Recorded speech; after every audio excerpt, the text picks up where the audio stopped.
The truth is, everybody is trying to start an online brand because they realize how valuable it is to driving customers. And every person says, hey, start a YouTube channel, build a community, sell a course, make millions of dollars. Everything in life becomes super easy. Right now, I have a business where I help very large businesses grow their brands online so they can get more customers, basically doing exactly what every single guru tells everyone to do online. Honest answer is most people are never going to succeed on YouTube.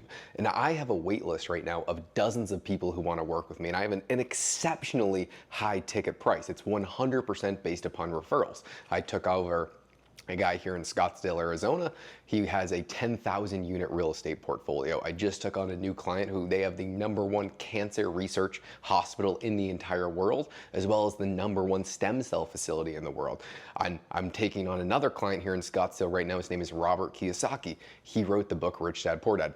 Another one of my clients, if the Federal Reserve really fucks something up, they go to this guy to try and fix it. And another one is probably the most articulate human on the face of the planet when it comes to macroeconomics, business, and just about anything.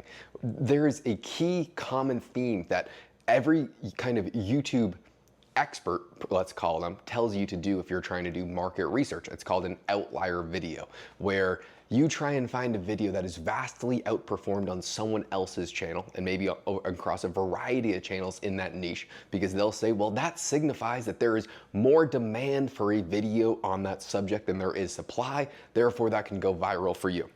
And that is 100% true. The thing is, I don't of course I will utilize things like that into the strategy that I'm implementing for my clients, but I would never take someone on and use that approach. I am much more strict with the people that apply to work for me than I am with anything. Because most people are not outlier people. That's what most people miss.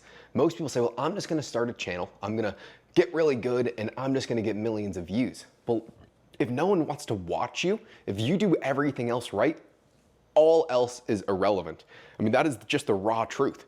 So there is something about people who get millions of views per video that is allowing them to get that. And at the end of the day, it is people who are choosing to watch these. So you could have the best editing, the best thumbnail, the best structure, the best script writing in the entire world and still fail because people don't like you.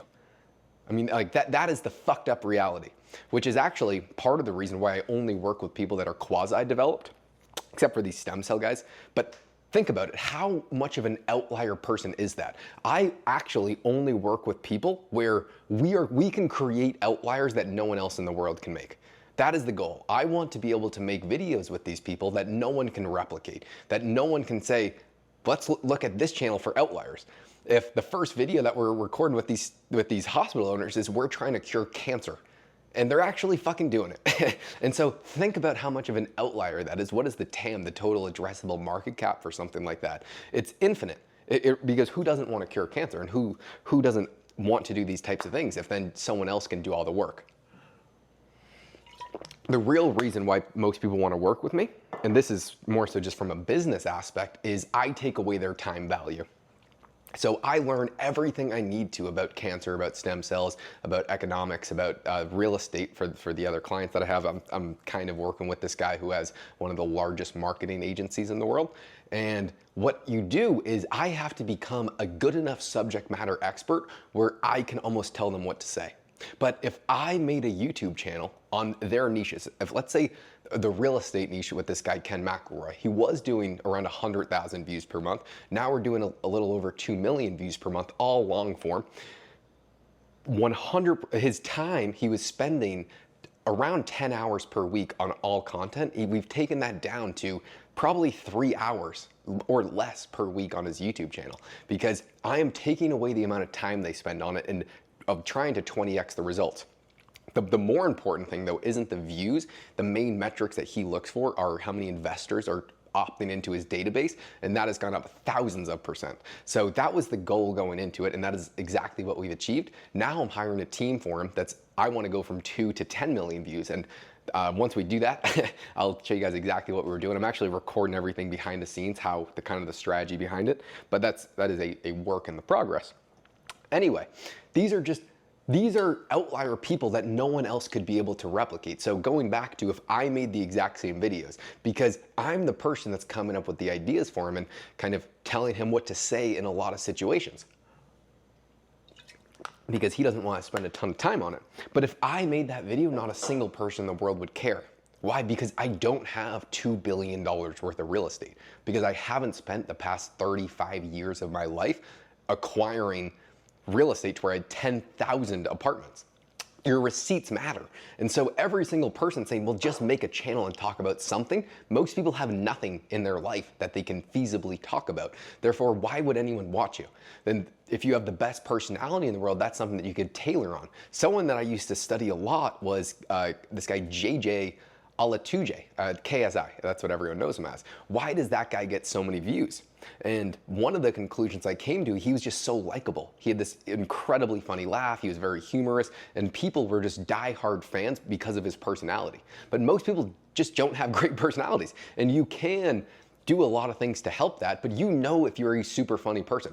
Objectively, I know that I'm just not. I focus mainly on work and business. So if I tried to do what he did, it would completely fail. So when I'm thinking about taking on a client, because I have so much demand for what I'm doing, there's a few things that I'm looking for. One, right now, any new client that I'm looking for, all of their businesses are doing usually well over $30 million per year. So there's a huge barrier to entry. The second is, can we dominate whatever niche they're in? With real estate, it was super easy. I mean, I said we will become #1 in the real estate niche, especially in the large multifamily that he's doing, and we've completely crushed that. Next is like 10x what we're currently doing. And then he would be a one of one in the real estate and kind of quasi business niche. That's for Kenny. For Robert, what I'm going to do is have him be the #1 financial educator of all time. That is his old niche with his book. He's kind of segued it apart from it, but that's what we're going to do. The #1 financial educator online, period. That is the goal with him. Can he do it? Absolutely. He wrote the best-selling finance book of all time, Rich Dad, Poor Dad. With these stem cell guys, they have an unlimited TAM, and they can do it. And so all these things, I'm looking for someone who is a massive outlier in whatever business or field they're in that can just utterly dominate their competition because they have receipts to back it up. So anyone that's looking to start something, you have to understand where your unique edge lies. For me, once I start to take, let's say, YouTube exceptionally seriously, right now I literally just recorded video a day every day, but I will start to pour a ton of money into this and I'm going to turn it into something pretty large. So what is the unique edge that I'm going to tailor on? And that's more so the network that I have available to me. Monday, I hang out and get advice from a billionaire every single day. Tuesday, I'm usually hanging out with Robert Kiyosaki, where we're going to his house and doing a bunch of things. And so right now, pretty much all the friends that I'm hanging out with have 10-figure plus businesses per year. I mean, I hang out with some of the coolest people in the entire world. I would argue at my young age, I probably have one of the best networks in the world, just objectively. It's truly incredible, the quality of people that I'm hanging out with. So how would I showcase that via video? It would be through incredible behind the scenes stuff that were going on. And then because I understand the psychology of production so much, I would have a team of editors that were making those exceptionally high quality. And what gets clicks at the end of the day is, how do you psychologically influence someone to want to watch something? That's kind of my forte. It's because we have virtually no budget for some of these channels that I'm working with, and they're just pumping out millions of views. It's first off because they're outlier people that I'm working with.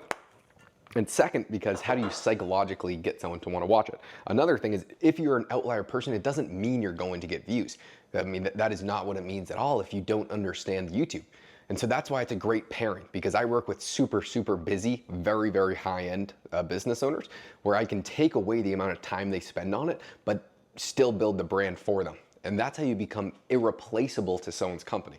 That's always the goal. When I was talking to Ken the other day, me and PJ were in his office, and it was one of the best conversations we've ever had. And he was going over people on his team and saying, well, if this person left, how would this impact our company? And he was going through, he said, there was someone in his company that's very close to Ken that thinks that they could take over the company.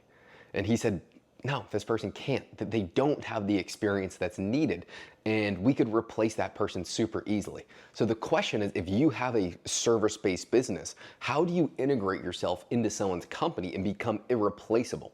That's what I'm trying to do, because that's how you can charge virtually anything that you want. If you are irreplaceable to the functionality of their business, you have 100% of the power. But that also means you have to provide such exceptional amounts of value, which is really the only goal. Just provide as much value as humanly possible, get them the most results. But going back to the topic as to why most people are just, there's no way they are going to succeed. Even, and I would say my channel is, I actually started this, one, as a discipline challenge, but two, as an experiment, because at this point I was already helping a lot of people, and I wanted to see if volume was enough, if you could just force your way to kind of growing a brand. And I've been doing this for a year now, and I've not really grown at all. 2,000 subscribers, you could say that's a success, but that was with me doing no titles or thumbnails and just making a video every single day, because that's what the Gary Vee types will preach. Well, just be consistent and just post something. Boom, boom, boom, boom, boom. That, I promise you that's not gonna work. It's all about quality. There is no shortage of content right now. Every single person and their moms is posting stuff, so you have to figure out what your unique edge is. And if you don't have one, focusing on that for a few years, it will actually allow you to grow 1,000,000 times faster. Or, those are really the main options if you're thinking about it from a business perspective. I mean, if you're just trying to make entertainment videos, you can do that just by understanding the psychology of videos. And that would just be reverse engineering what all these people do. But that takes a big budget. And if you're starting out, you probably don't have a budget, but still learning every step of the way. That's kind of, I was just reverse engineering what people were doing. And then that's kind of how I figured it all out.